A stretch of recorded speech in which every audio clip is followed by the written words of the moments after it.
Combat sports fans, welcome to this week's edition of Strong Style. I'm your host, Jeremy the Impact York. We're here to talk all things MMA and professional wrestling. And my goodness, this past week has been crazy and has been exciting and fun. Um, we're going to talk PFL. They've got a big show coming up this weekend, but I'm going to talk more about the one coming up in a couple weeks. We're going to talk UFC 318. AEW All In, maybe you heard of it. We're going to talk some TNA Slammiversary and, of course, some NXT Great American Bash from right here in the A. But first, hope everybody's doing good. Today's theme, we're going to have a theme. I don't always do a theme. Sometimes I do, but this was a lesson I learned today, and I'm not better about it. I'm not over the moon about it. You just learn that sometimes, even with people that you interact with on a daily basis, this is just, trust me, this is no friend at all. This is no family member, nothing like that. Just somebody you interact with a lot throughout the week, and that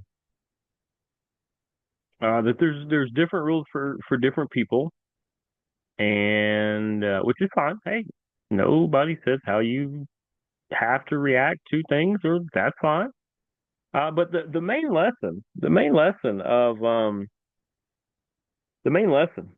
that we're really, and the theme we're going to get into today is that just because you offer to help people does not necessarily mean that they believe they need your help, and that's fine. And that's fine because this is going to go throughout the theme of today's show. It's fine. It's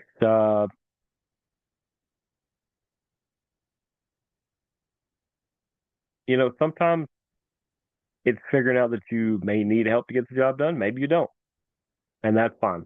And we're going to get into that theme throughout today's show. Just want to get that out there so when you guys start to see this pattern, that you don't have to worry about trying to put the dots together. That's the theme of today's show. Is that sometimes people don't know. Sometimes people try to help in weird ways, um, and sometimes you don't know you need people's help, or you think you don't need it, and that's fine. Maybe you don't. So let's talk about PFL, right? Let's talk about PFL. Love this shirt, by the way. Not just because it says Atlanta on it. It was a good time. Those 3 years in a row that PFL was here in Atlanta. I think it was 3 years. I believe it was. Spectacular time, man. They really put on a show, and they really, really put on a fight night. And they put on great shows everywhere they go. I have seen more people have went to shows other places, and heard from other media members that I know that went to those other shows too, and they say, hey, that Atlanta show was hot.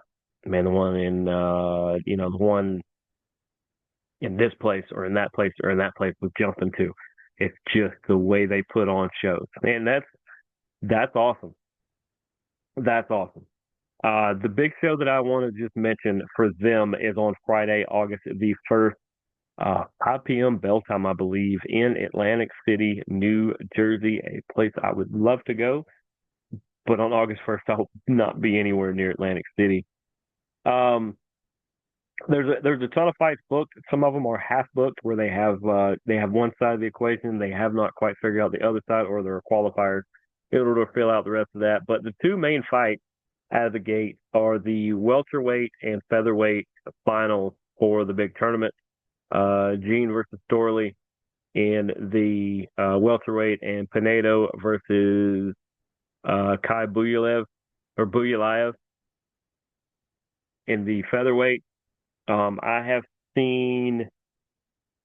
believe I've seen Gene fight. I have not seen Logan Storley fight. I've seen Pinedo and Buyalaev. I believe I have seen fight as well. but I've seen Logan Storley fight on pay-per-view tons of times. Those are four guys that can get it. Those are four guys that know in order to get where they need to get, they need the help of others. That's, once again, this thing's going to just be all throughout this.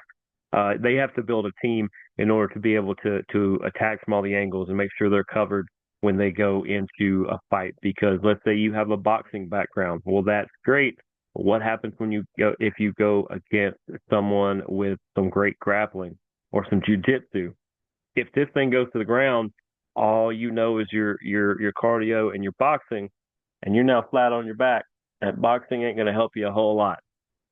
You need to kind of be well rounded, and that's basic MMA. I don't have to tell you guys that. You guys are all big MMA fans, but this Atlantic City show, man, that's going to be popping. That's going to be a big time show. Speaking of big time shows, we go to the UFC. That is UFC 318. That will be tomorrow night. Where is that one at? New Orleans. That's at the Smoothie King Center in New Orleans, Louisiana. Ooh, good tie-in. Good tie-in, because I don't know if you guys saw last night's show with me, myself, and Daniel, the backstage jabronis talking all things WWE, but one of these made the show. I said, Tropical Joe's Smoothies, if you would like to sponsor the show, that's great. But hey, Smoothie King, if you want to sponsor as well, I like Smoothie King just as good. We will happily feature you on any of these here. I promise. But from the Smoothie King Center in New Orleans, they have the early prelims at 6, the regular prelims at 8, and the main card on pay-per-view at 10. Now, ESPN2, ESPN Plus, and Disney Plus are featuring the early prelims. The regular prelims will be on ESPN, ESPN Plus, and Disney, and of course, pay-per-view is pay-per-view. Let's talk, as we always do on the show. If you're new to the show with our MMA coverage, I am just going to talk about the 5 main events, sometimes 6, in this case, 5 main event fights. These are all the pay-per-view fights, and any undercard that kind of just I like for some reason, or I think could be a fun matchup, I will mention them. We will not really break them down all that much. So UFC 318 in Louisiana. You're thinking, what big time fight could be the main event down here for a UFC 318? This is one of their main ones. This is not a fight night. This is not in the Sphere. This is a straight up. This is their big pay-per-view show for them. They're doing about once a month. These big shows. So this got to be a title fight, right? It is not a title fight, folks. It is Max Holloway coming in at 26-8-0 versus Dustin the Diamond Poirier. And this Poirier's last fight, isn't that what he said? 39-0 in the lightweight division. In fact, I don't think there's not a title being defended. This is how loaded this card is. If this is Poirier's last fight, even if it's not, great career from this guy. I mean, he went toe to toe with the Max Holloways and the Conor McGregors and then everybody. He went toe to toe with all these guys. 30 wins, 9 losses. This will be his 40th professional fight. He's a plus 110 dog. Holloway is a minus 130. I'll be honest, that's probably accurate. That's probably accurate to where they are. Poirier, it's almost a coin flip. Poirier definitely has a chance to win this one. It's probably 60-40 Max as far as 60-40 Max Holloway. As far as his chances of winning, Poirier could easily, if this thing turns into a brawl, I mean, Poirier's got a pretty good shot there too. You're gonna have to watch Holloway, though. He is very sneaky. We'll use the word sneaky. He will catch you when you are least expecting it, and it's all over. And we're not just talking, oh, lucky punch, or oh, he snuck this. No. Very calculated in the way he does things, and you got to know he's wanting to put Dustin out because you don't want to get beat by a guy on his way out, because there's no get back, and that just haunts you. Who do I think is going to win? Max Holloway. I think Max Holloway is going to win this one. It being a main event, I don't think it goes 5 rounds. I think somewhere late third, early fourth, Holloway is going to put this one away. Maybe strikes or punches. I don't know. Maybe a stoppage. I'm not real sure the actual way it's going to end, but I do think that Max Holloway is going to be the one to uh, finish this one. Co-main event in the middleweight division: Paulo Costa at a plus 200 versus Roman Kopylov at a minus 250. Man, they really like Kopylov, don't they? They have almost identical records. The only difference is Roman Kopylov has one fewer defeat. We are 14-3 versus 14-4. Man, Paulo Costa's good though. I mean, why is it because Kopylov has fought a lot more in a shorter time period, where Paulo Costa seems to have been in the UFC a little longer, maybe, and pulled out his career, not jumbled everything in one. Maybe that's it. Um, that being said, I think Kopylov is going to win. If this is a 3 round fight, probably goes the distance, and I think Kopylov is going to win 29-28 in that one. I think it's going to be a good fight. It's going to be a back and forth fight, but I feel like Kopylov just has a little bit more on his side of things right now. And then Paulo Costa is going to put up a great fight, but I think Kopylov is just going to edge him out. Matchup number 3. Kevin Holland at a minus 700. Are you serious? A pay-per-view fight minus 7 versus Daniel Rodriguez at a plus 450. Kevin Holland, bad man, we know. Not just because he's a minus 700. He's more than the gatekeeper, because he has driven a lot of people away from the gate of trying to improve in the welterweight division.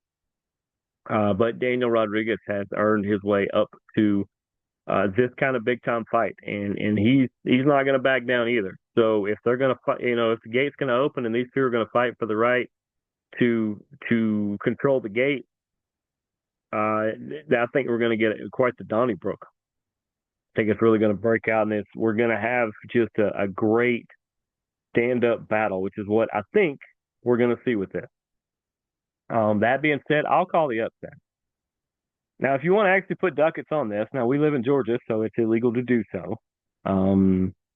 If I wanted to bet, I would need to go to a establishment that is, and we're far enough away to one where I'm gonna stay right here. I'm good. Maybe one day, not today. But plus 450, that's it's not bad if you just wanted to throw a few downs just for the sake of. I wouldn't put a big bet. If you just want to throw a few downs just for the sake of if that hit, Kevin Holland will have the big advantage in this fight. It will have a lot to do with experience and just the beast that he has taken on up until this point. But I think Daniel Rodriguez has a chance to win this. Definitely if it goes the distance, I think Kevin Holland. So Rodriguez is going to have to try to get him out of there, late second, early third, because if you get at least into the third, I don't think Holland is going to lose. But give me Daniel Rodriguez, find a way to figure this out. Let's get it. Matchup number 4. Dan Ige at minus 235 is going to be facing Patricio Pitbull at a plus 190 in the featherweight division. Dan Ige, another bad man. In a way, he's kind of been a gatekeeper here and there. Patricio Pitbull and Patricky Pitbull, the Pitbull brothers, are a big reason why Bellator got off like a rocket. They basically helped they were some of the many that put Bellator on their shoulders and just weren't going to stop fighting until it became a big thing. And they did a great job. And now Patricio is in the UFC.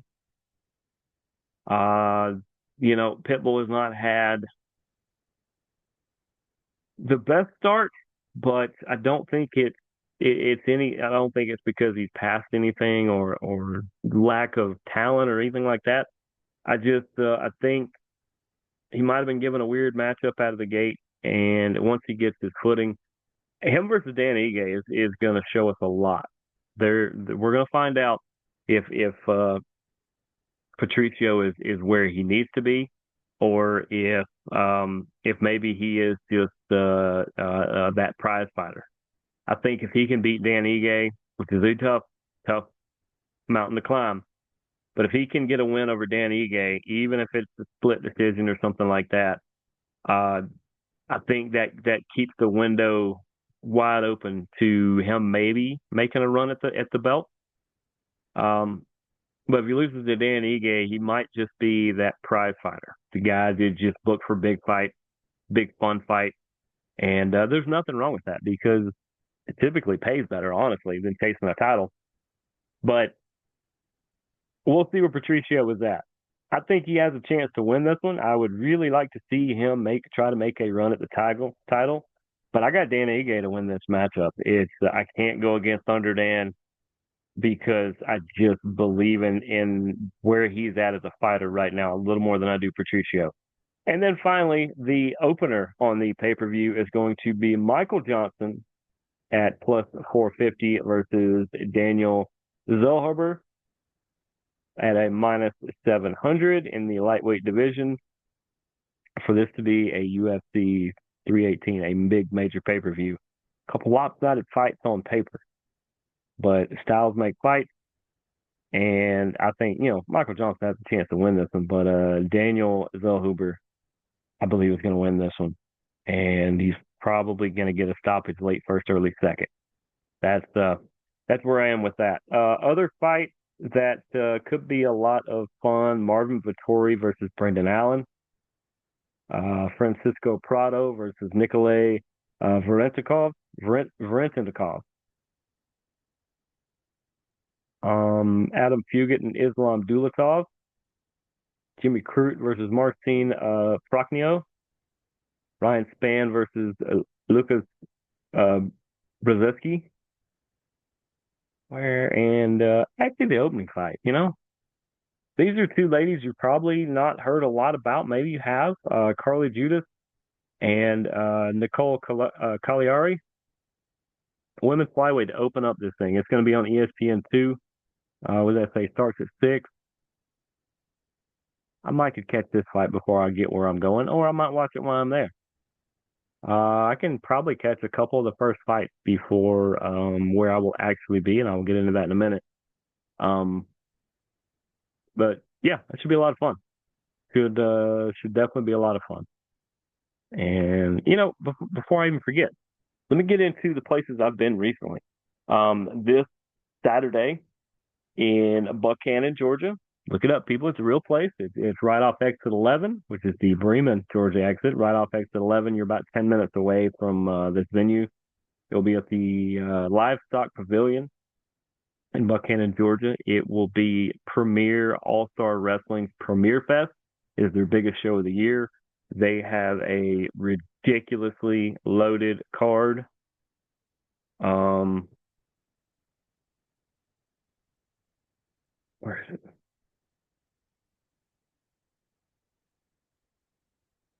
There we go. You're going to get, in the main event, you're going to get Stevie Ray Frost, the champion, defending against Alexander Lev, who is in the NWA and has been tearing up the Georgia wrestling scene for basically the last year, just after he made his debut in Premier. Interesting, huh? We're going to get the tag team championship decided as the Dark City Violence Connection, which is Murder One and Joe Black, also known as can I do it right? Also known as the Hierarchy. They're going to defend against another NWA tag team, AJ and KZ Kazana. They are known as the Country Gentlemen. I'll be honest, like I did a while ago, I always rock with the Hierarchy until proven otherwise. But good luck to the Country Gentlemen. Xander Seabolt and Frankie Valentine are going to square off. Scott Mason versus De Silva. 2 out of 3 falls. Austin Thorne versus our guest just a couple days ago on this show, AJ Black. Go check that one out. 2 out of 3 falls. That's going to be fun.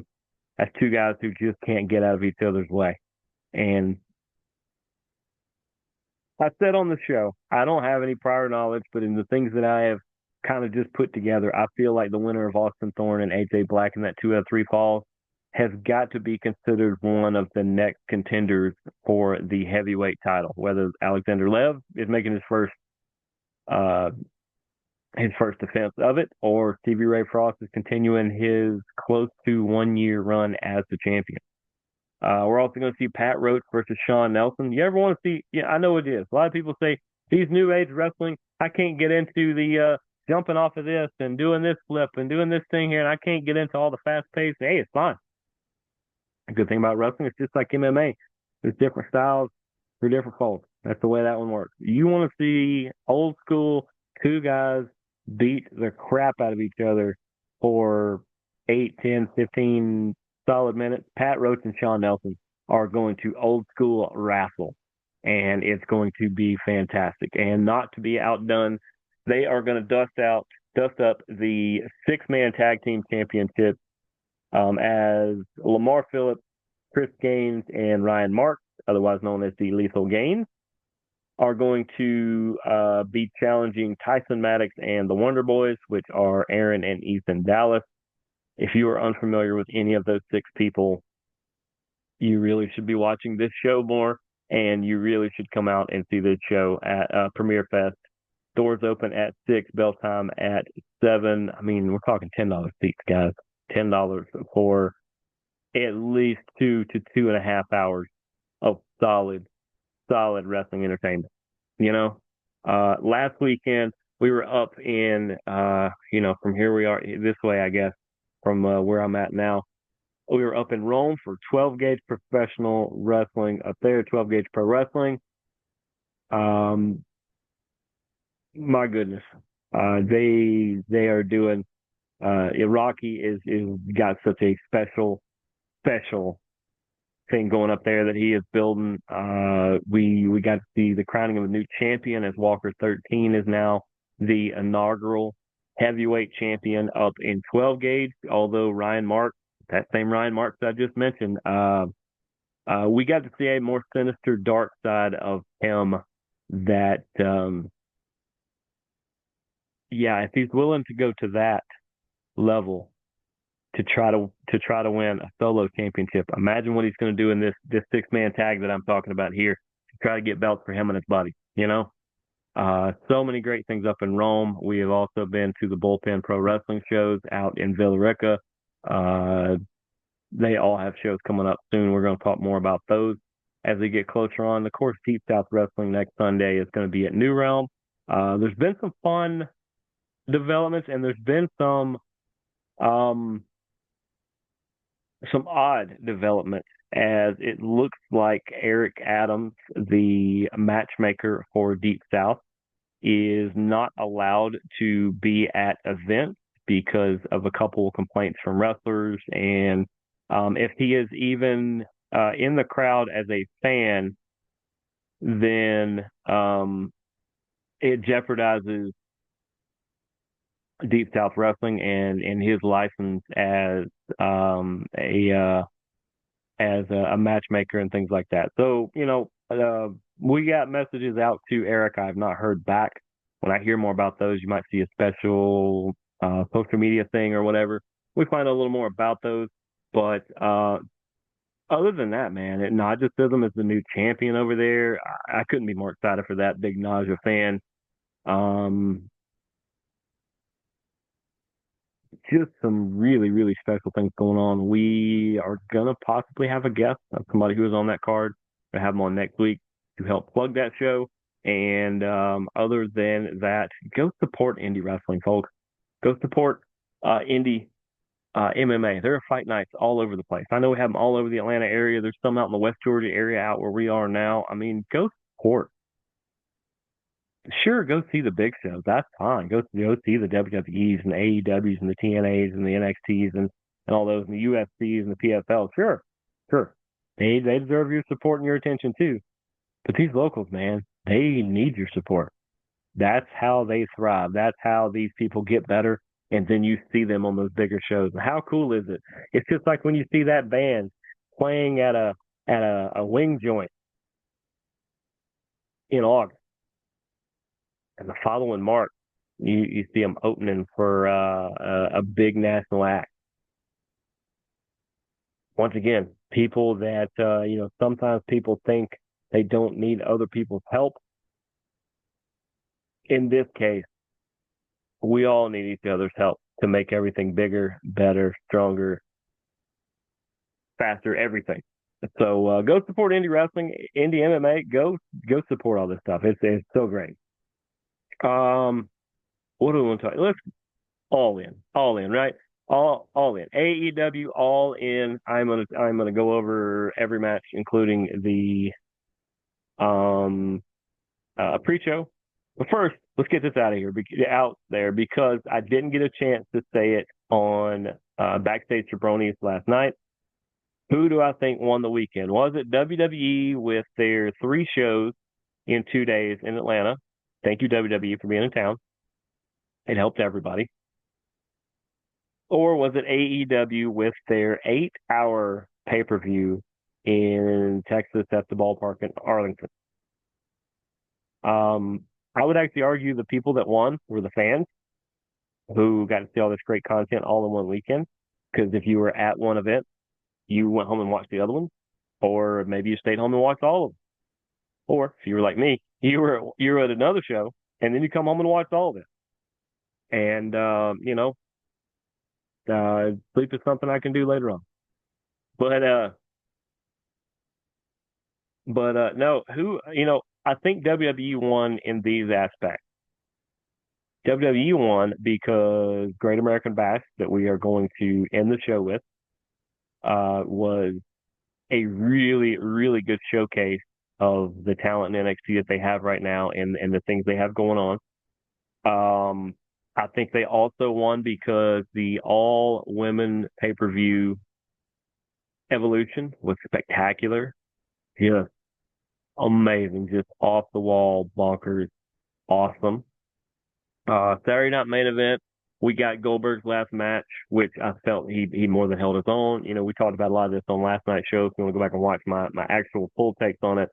But I think they got some things accomplished. I think the only detraction from that show was that Seth Rollins got hurt, and it delayed some of their plans, and they had to think quickly on their feet, and it looks like Braun Breaker is the one who is going to reap the biggest benefit of that. So WWE won in those aspects. AEW won because they decided to have an 8-hour pay-per-view to counteract the double booking of WWE of having 2 shows back to back to go against them. Kudos to them. I hope you do 2 4-hour pay-per-views next time and not 1 8, because 8's a lot. 8 is a lot. But I think also AEW established that they are the alternative to WWE. And if WWE style is not your thing, AEW is something you should check out. Or if you're a junkie like me, wrestling junkie like me, it's great that there are so many quality products out there that you can do. You can watch WWE, then you can watch AEW, and you can watch TNA, and you can watch NXT, and you can watch UFC, and you can watch PFL, and there's something for everybody. Or if you're a junkie like me, which probably are, there's all this great content, and it's like flipping through your DVR. You can literally watch a different style every night and get something out of it, and just celebrate how great the sports are. So let's go. The pre-show. We got to see the Sons of Texas, which are Dustin Rhodes, Marshall Von Erich, Ross Von Erich, and Sammy Guevara. We had Kevin Von Erich with them. Defeated Shane Taylor Promotions, which is Shane Taylor, Lee Moriarty, Carly Bravo. Shout out Carly Bravo. Captain Sean Dean. Shout out Captain.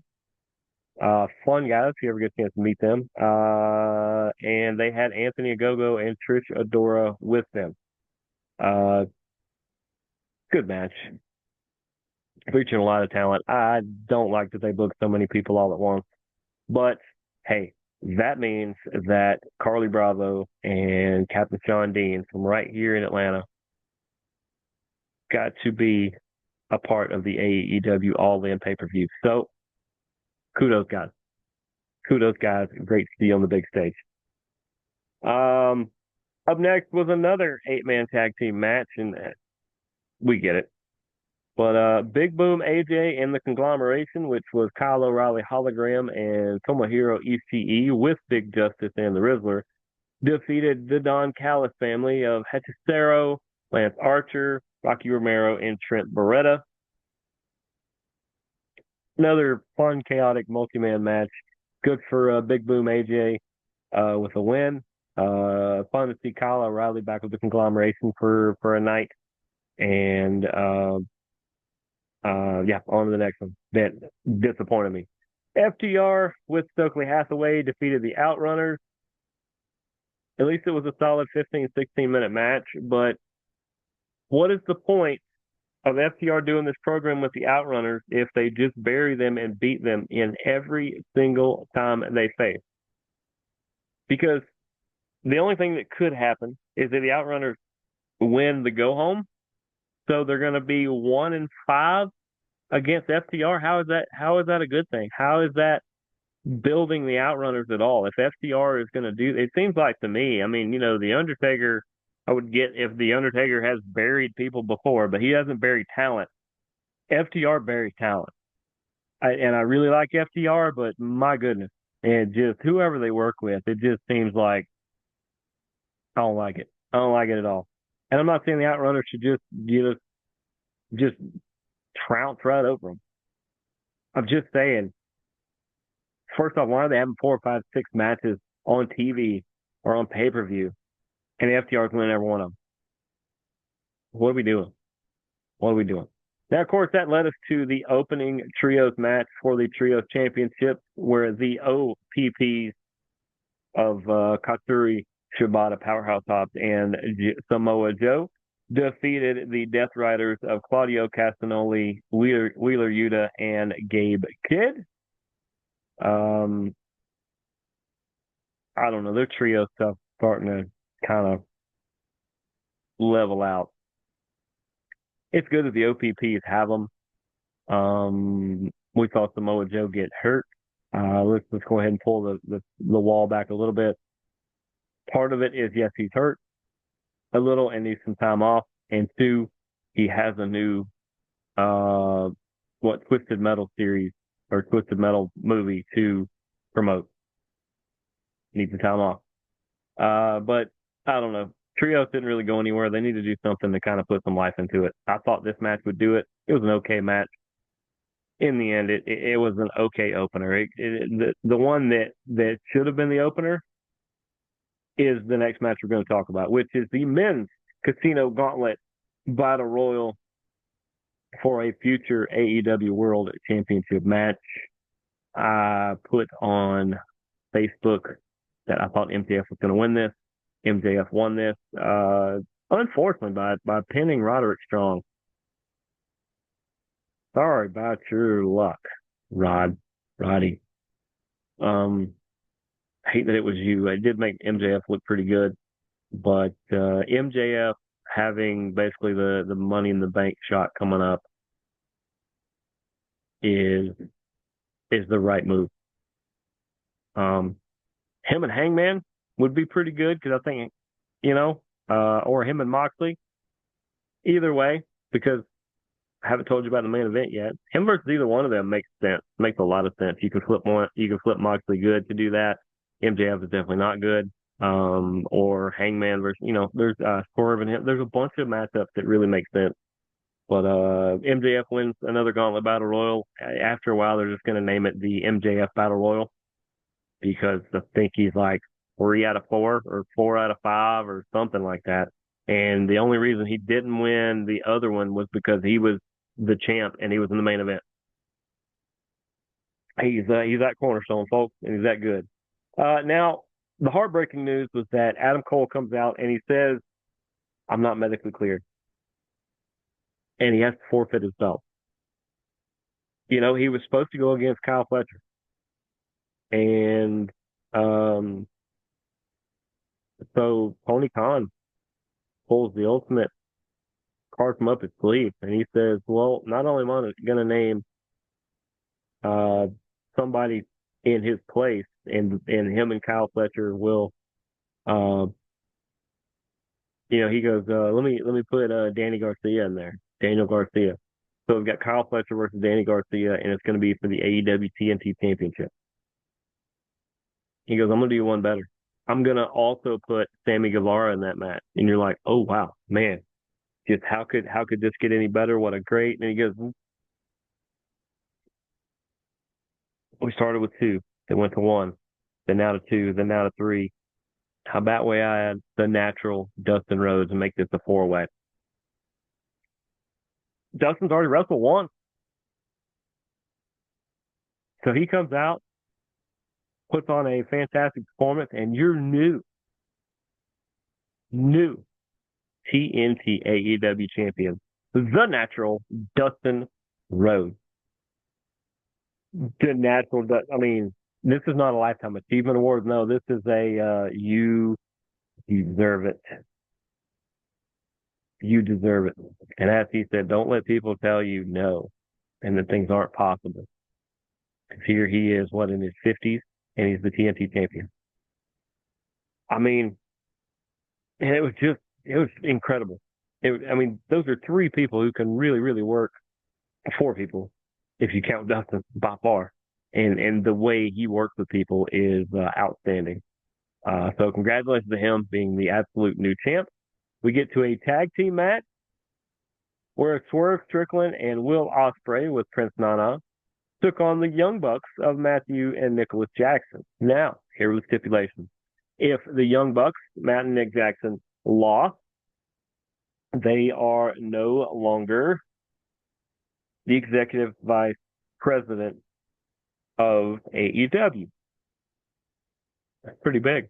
So for them to put that up, Swerve Strickland and then Will Ospreay, and Will actually put this up for them, Swerve just had to go with it. They put up the fact that if Will and Swerve did not win, that they could not challenge for the World Heavyweight title for 1 year. That stipulation had me believing the Young Bucks were going to win because there's no way they're going to give up control. And having a year to build a program with Ospreay and Strickland going for the title in a calendar year would have been a spectacular story. Instead, Swerve and Ospreay beat the Young Bucks. The Young Bucks are no longer the EVPs. What does that mean? Well, that means we're going to have to tune in this past Wednesday and what is it, tonight or tomorrow night, whenever Collision is, and see what that means. That means they have less power. That means we're going to see the Young Bucks probably wrestling more, and they're not going to be parading around. We're actually see them wrestle a lot more, which is always a good thing. I got my hat. I do have my hat because a biscuit party is always a good thing. Isn't that right, Matt and Nick? The Women's Casino Gauntlet Battle Royal, Athena. I did not think Athena. I thought for sure it was Megan Bayne. I forgot that Athena was in there. So first off, I'm sorry, Athena. I'm very, very sorry. I apologize that I did not realize you were going to be in this match because you would have been my first pick.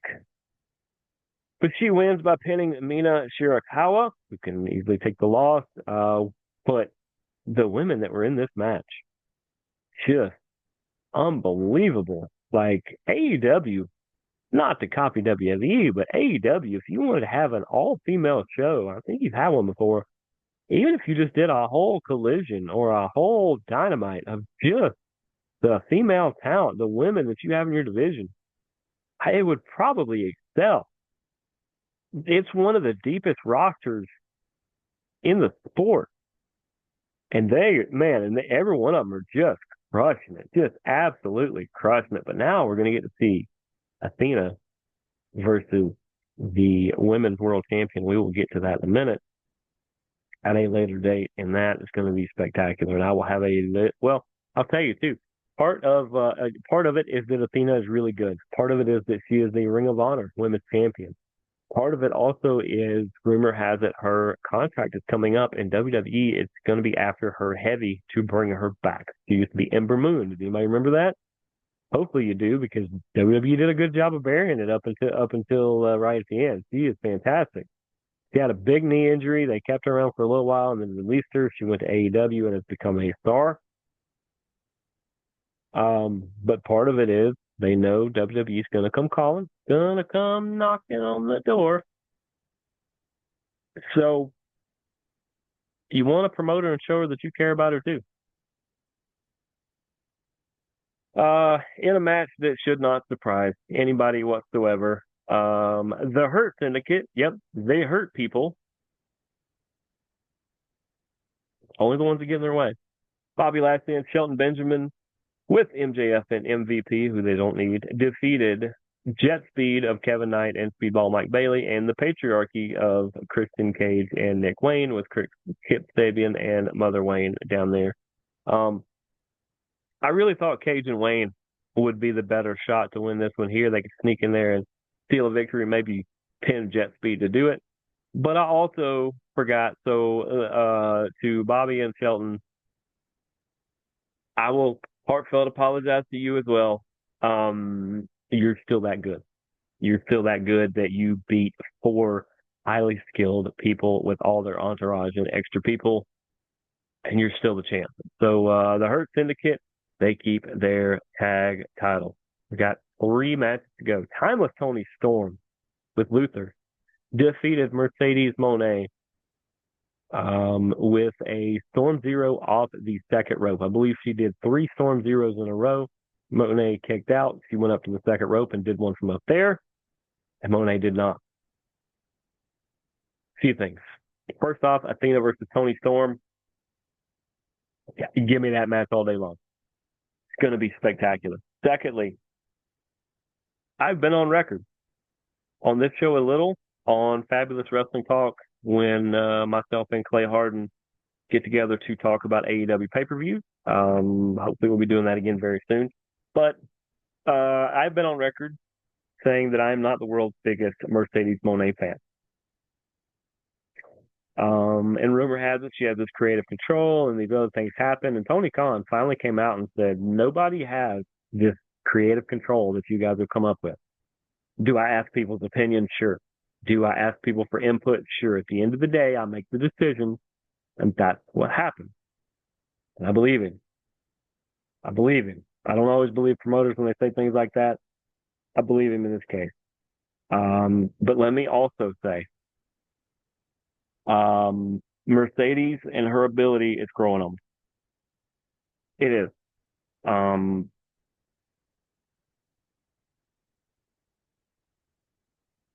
She's really good. And sure, people could go, well, Tony makes anybody look good. Sure. But all the lead up matches, all the ones that Mercedes has had leading up to this have been spectacular. Absolutely spectacular. And maybe part of why I didn't like Mercedes before was because she's doing such an incredible job of playing up who Mercedes Moné is, and probably is not who she really is. You know, is what it is. But kudos to both ladies. I thought it was an absolutely spectacular match. That was like 20 plus minutes. A great match. And that's Mercedes' first loss, and I think she'll be okay. I think she'll be okay, folks. Then we got this one stole it. If not for this match, Storm Moné was probably the best match on the card. So that's number 2. Number 1. Kazuchika Okada defending his Continental belt with Don Callis versus Kenny Omega and its international belt with Kota Ibushi to unify the belt to a AEW Unified Championship. If you tuned in expecting to see Okada versus Omega the way the 4 or 5 other matchups between them have went over the years, that's on you. Both these guys are older. That doesn't mean they're slower. That doesn't mean they're not as good. No, they wrestle completely different styles than what they did, or completely more evolved styles. And in this case, By the way, the International and the Continental. Thank goodness they didn't call it the Intercontinental because, yeah, somebody else has one of those. The Unified Championship, I like. Let's go with that.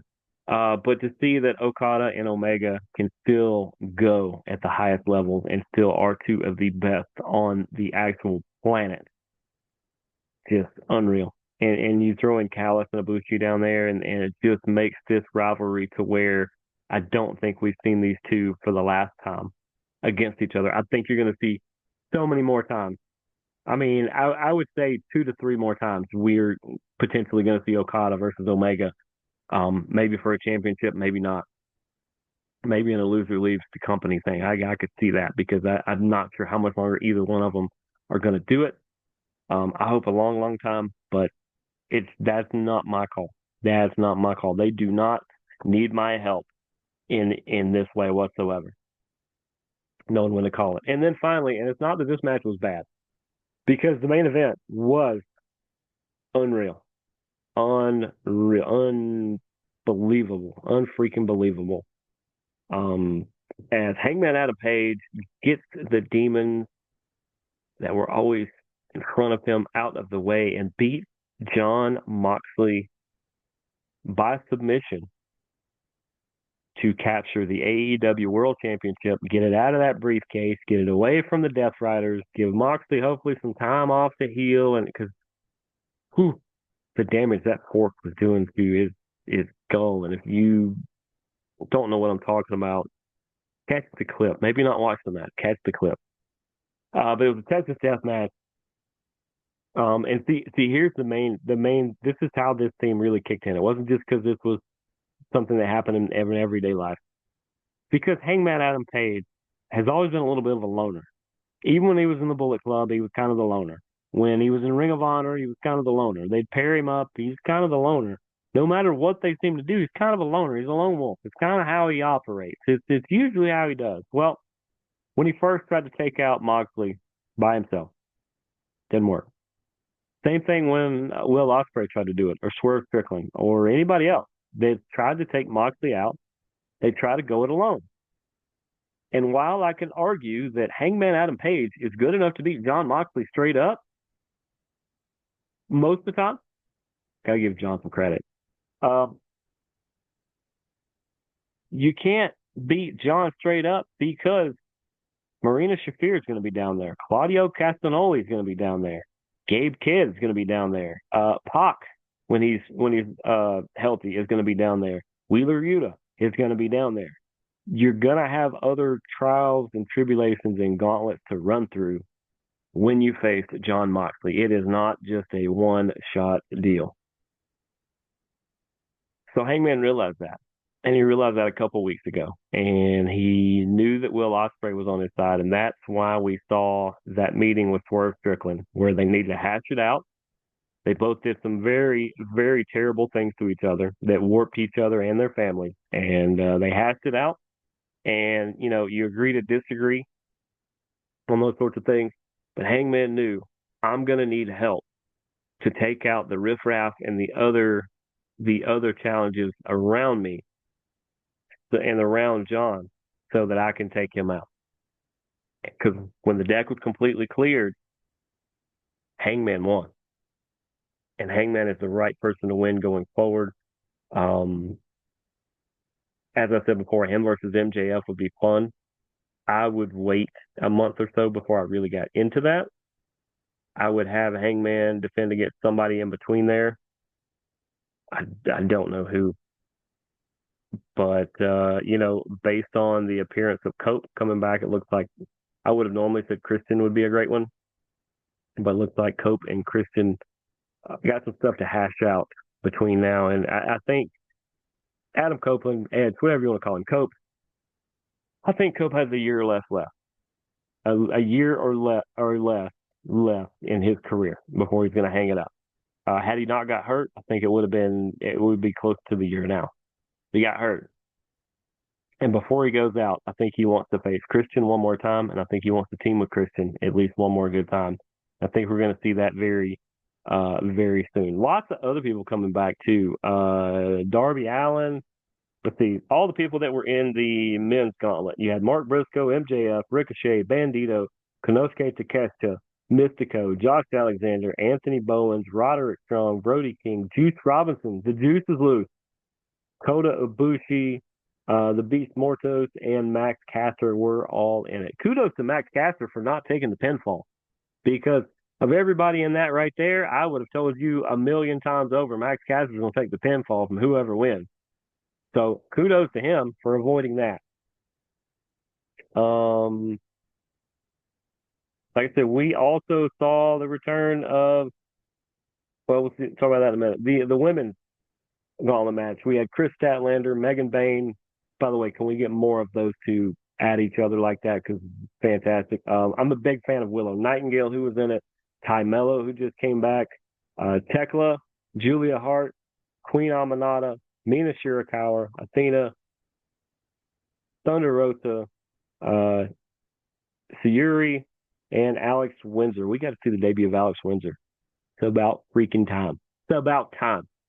By the way, any of those people could be featured in a main event at any given time. That's how stacked that is. Now, I will say real quickly, Sky Blue, Tekla, and Julia Hart, this little triad they are putting together is going to be a lot of fun. There's a lot of darkness. There's a lot of craziness. And yeah, you could say Julia's the leader, but at any given point, any of the three of them could be the leader. That's what makes them so dangerous, is that, you know, you got a three-headed monster and you go after one head and the other two bite you. It's spectacular. I really, really like that that setup.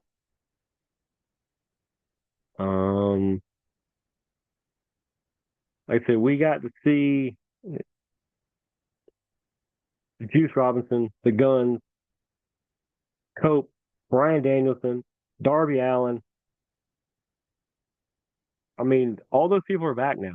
All those people are back. How awesome is that? How about it's so awesome? Then I'm going to tell you about TNA Slammiversary that's coming up this weekend. I believe it is Saturday, right? Can we get that? Trying to look at my feet here. No, it is this Sunday at 7 p.m. and you can either get it on the TNA Plus app. I think you can get it in Fight TV and dozens of other places. Go check it out. What matches are there? Well, how about Jake Something, Steve Macklin, and Mance Warner teaming up after they have destroyed each other in the past 2 weeks? They're going to team up to take on a team of Josh Bishop, Zilla Fatu, yep, that's Zilla, and Real One. If you don't know who Real One is, you need to look him up because you can't teach that. It's worth buying the pay-per-view for that match. It's worth buying the pay-per-view for that match. I will say that twice. Other match on it, the Elegance brand is going to defend their women's tag team titles against the Inspiration. That's worth buying the pay-per-view for. The System, minus Moose, and in Moose's place is Matt Cardona, are going to face Dark State from NXT. That's a fun match. That we have not got to see Dark State do a whole lot outside of attacking and occasional tags here and there. They haven't done much with them. To be a big faction like they're trying to do with them, they haven't done a whole lot with them whatsoever. Let's see what they can do against the System and Matt Cardona. If you can more than hold your weight here, then NXT will be put on notice. Tessa Blanchard versus Indy Hartwell. That is, you can't draw it up any better. Cedric Alexander versus Mustafa Ali, who will have all of his cabinet back there. That was a weird turn of events that we saw on Impact a couple weeks ago. But Cedric Alexander and Mustafa Ali have a big history. Can't wait to see how they settle that one. Speaking of the aforementioned Moose, he's going to defend his TNA X Division title against Leon Slater. I know what everybody's saying. Oh, Leon would be the kind of guy to beat him. He could be, but I like Moose as the X Division championship. It is making this mean so much. So much that he has such a big, dominant reign that Hey, it's going to take a Leon Slater. It's going to take somebody to bring their A plus plus plus game to take on Moose. Speaking of the A pluses, how about for the TNA World Tag Team Championship, a four-way ladder match where we're going to get the Rascals and we're going to get the Nemeth and we're going to get the Hardys and we're going to get First Class. If First Class won this, would I be surprised? No. I somehow think the Hardys are not going to. I think the Rascals are actually going to win this. And that's no disrespect to the Nemeth, but give me the Rascals because they deserve it. Masha Slamovich defends her TNA Women's Championship against Jacy Jayne, who defends her NXT Women's Championship. This is title versus title. I think Masha Slamovich is going to win. It's not because she's necessarily better than Jacy Jayne, but I'm not saying that she's necessarily worse. I think they are both equally great at what they do. Here is why I say that. The TNA World title has been with a NXT star, and that we will talk about here in a minute. Trick Williams for a couple months now. It's about time that a NXT belt went over to TNA as part of a good agreement. See what I mean? So I'm going to speculate right there that Masha Slamovich is going to win. She's going to be champ. She might eventually lose her TNA one, but she's going to be champ, and we'll see her in NXT a little bit because I think somewhere down the road she might be the next Tiny in. And then we see this rivalry even more. But give me Masha. And that's no disrespect to Jacy, because Fatal Attraction is a fantastic team, and Jacy does a great job with it.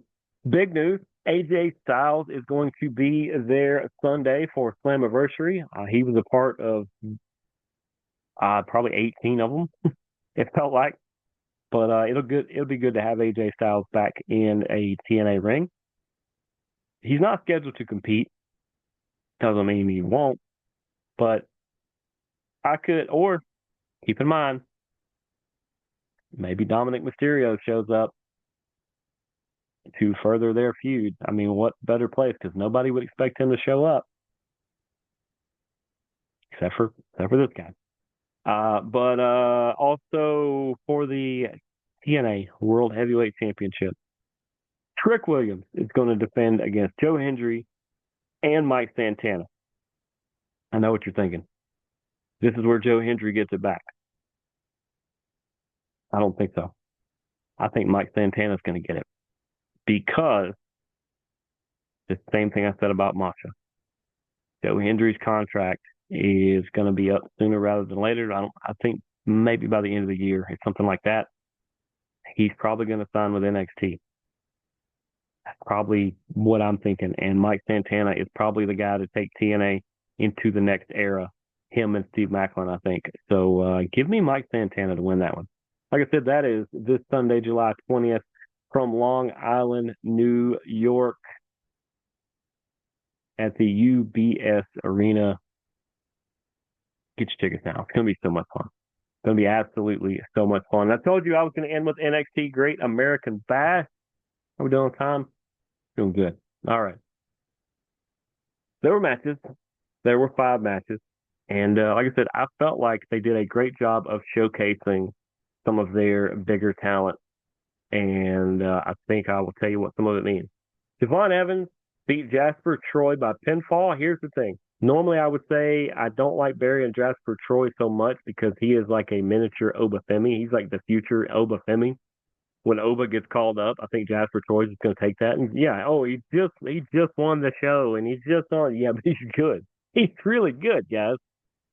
Just like I wasn't the world's biggest Javon Evans fans out of the gate because he's a young kid and he's flashy and he sometimes kind of bumps all over the place, but he's freaking good. Javon Evans is really good.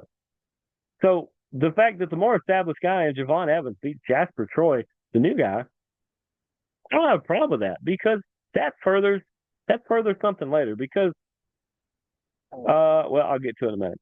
Matchup number 2, Sol Ruka with Zarya defeated Izzy Dame with Tatum Paxley to keep her North American Championship. She's going to hang on to that until I don't think she'll ever be NXT Women's Champion because I think Sol Ruca gets called up. Man, she looks like she's ready now. I don't know if Zarya comes with her or not. If so, it'll be interesting to see where Zarya goes. But Sol Ruca, now Izzy Dame come a long way too. I like where Izzy's game is at right now. Her and Tatum as a tag team is very formidable. I could see them taking over as the dominant tag team of NXT.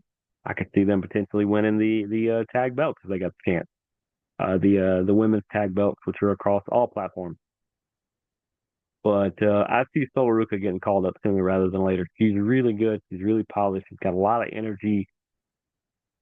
The problem is you can't just keep calling everybody up because you have plenty of talent to move into place. Don't worry about that.